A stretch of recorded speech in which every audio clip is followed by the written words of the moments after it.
Assalamualaikum warahmatullahi wabarakatuh. Waalaikumsalam warahmatullahi wabarakatuh. Puji dan syukur marilah sama-sama kita panjatkan kehadiran Allah Subhanahu wa taala yang telah memberikan kita kesehatan sehingga kita dapat berkumpul di ruangan yang berbahagia ini. Salawat bersertakan salam dan tak lupa pula kita sanjung-sanjungkan ke pangkuan alam Nabi besar Muhammad sallallahu alaihi wasallam yang telah memberikan kita syafaatnya sehingga kita dapat menimba ilmu di zaman ini. Yang saya hormati kepada dosen pengampu Ibu Hijriyati MPDI dan yang saya sayangi teman-teman sekalian. Di sini kami dari kelompok 6 kelompok 7 kami akan mempresentasikan hasil laporan kami tentang studi analisis karakteristik perkembangan nonverbal pada anak autis di PAUD Harsha Ceria Jeningke Banda Aceh. Selanjutnya saya berikan kepada Bu Materi yang pertama. Baik, yang pertama itu ada autis. Kata autis berasal dari bahasa Yunani autos berarti sendiri, yang ditujukan pada seseorang yang menunjukkan gejala hidup dalam dunianya sendiri. Autis adalah gangguan perkembangan pervasif di mana ada salah satu sistem saraf dalam otak yang tidak bisa berfungsi sebagaimana mestinya. Penyandang autis seperti hidup dalam dunia mereka sendiri dan gagal mengembangkan sifat empati serta simpati kepada orang lain. Anak yang memiliki gangguan autis biasanya memiliki gangguan dalam berinteraksi sosial, gangguan dalam berkomunikasi, dan gangguan perilaku. Adapun ciri anak yang mengalami autis yang pertama, saat bayi tidak respon jika dipanggil namanya dan digenggam tangannya. Yang kedua, hambatan dalam berbahasa dan berkomunikasi. Yang ketiga, kesulitan membangun hubungan sosial dengan orang lain. Yang keempat, melakukan permainan dan merespon dengan tidak wajar. Yang kelima, membeo dan suka menggerak-gerakkan tangan orang dewasa. Yang keenam, bersifat statis dan suka berperilaku impulsif. Yang ketujuh, tidak mampu mengendalikan emosi. Baik,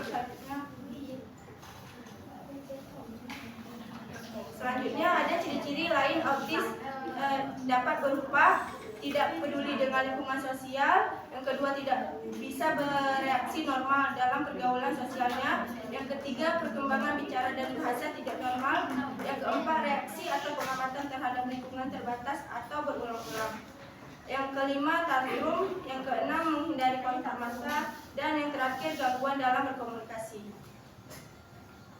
Nah, selanjutnya ada penyebab autisme. Yang pertama itu ada gangguan susunan saraf pusat. Terjadi kelainan pada sistem saraf pusat, terjadi pengurangan jumlah sel Purkinje di dalam otak sehingga menyebabkan kurangnya produksi serotonin. Hal ini menyebabkan kekacauan penyimpanan informasi antar otak. Yang kedua itu ada gangguan pada metabolisme, yaitu anak autis mengalami kesulitan makan. Yang ketiga itu ada peradangan dinding usus. Pada sejumlah anak autis ada masalah pada metabolisme dan ditemukan adanya peradangan usus. Yang kelima, keracunan logam berat. Pada makanan siap saji dan mainan banyak mengandung logam. Yang keenam itu ada faktor genetik, diantaranya karena ada ayah, ibu dan atau dalam garis keturunan yang mengidap autis. Selanjutnya faktor lingkungan, diantaranya karena vaksinasi atau MMR pada bayi.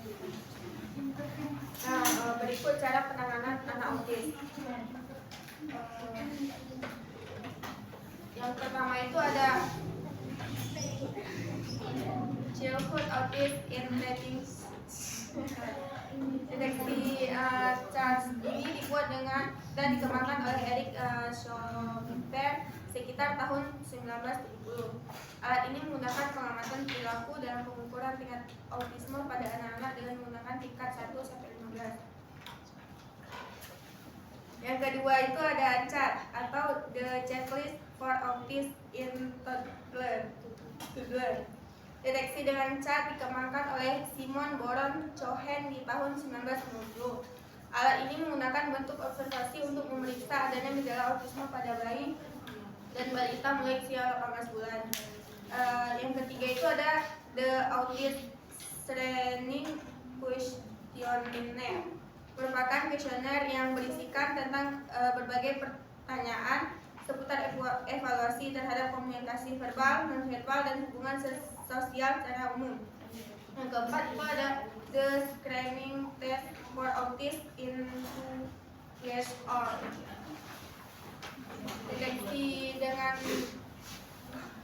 Deteksi ini dikembangkan oleh Wendy L. Stone. Tes ini fokus pada deteksi gejala autis semenjak anak usia 2 tahun. Caranya adalah dengan mengamati pola permainan, konsentrasi, dan kecenderungan untuk menidung. Selanjutnya ada peran orang tua, ada peran guru dan orang tua. Yang A, penanganan anak autis di rumah.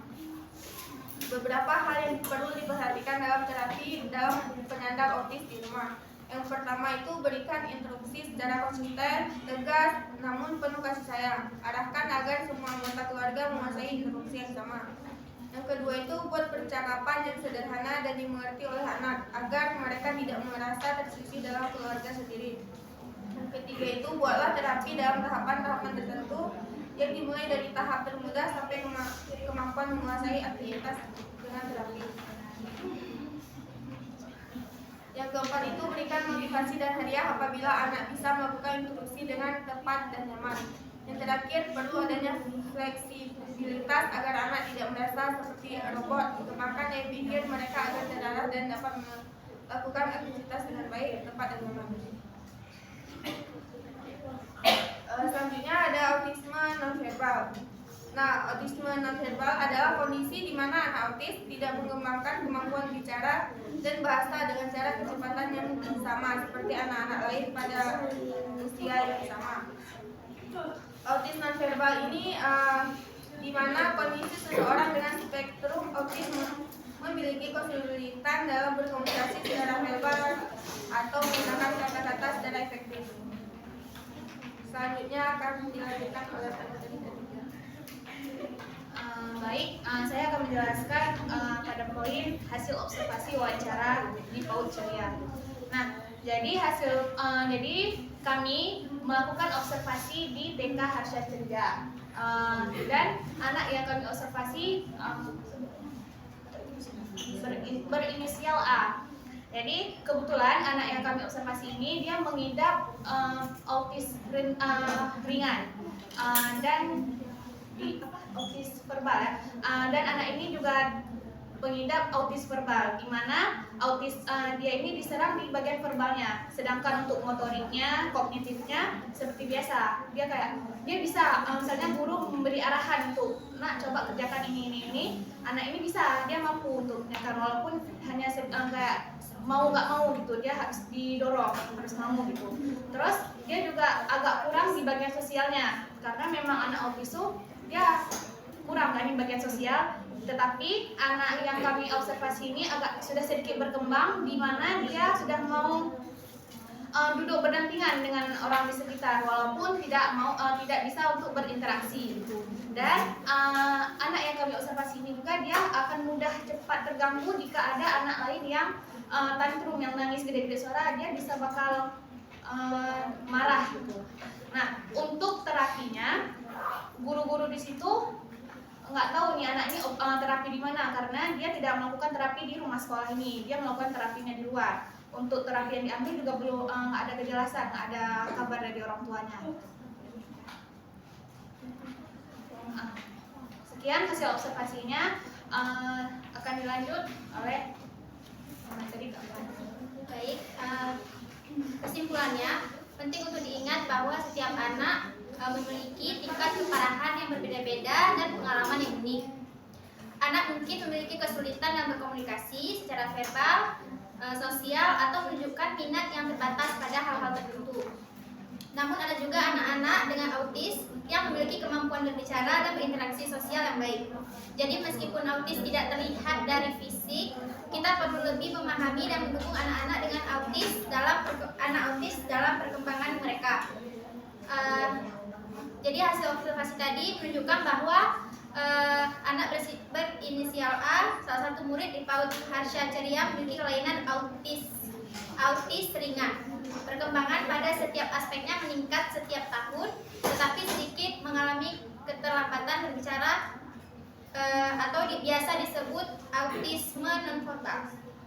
Baik, sekian dari kami. Apabila ada kesalahan kami meminta maaf. Wabillahi taufiq wal hidayah. Wassalamualaikum warahmatullahi wabarakatuh.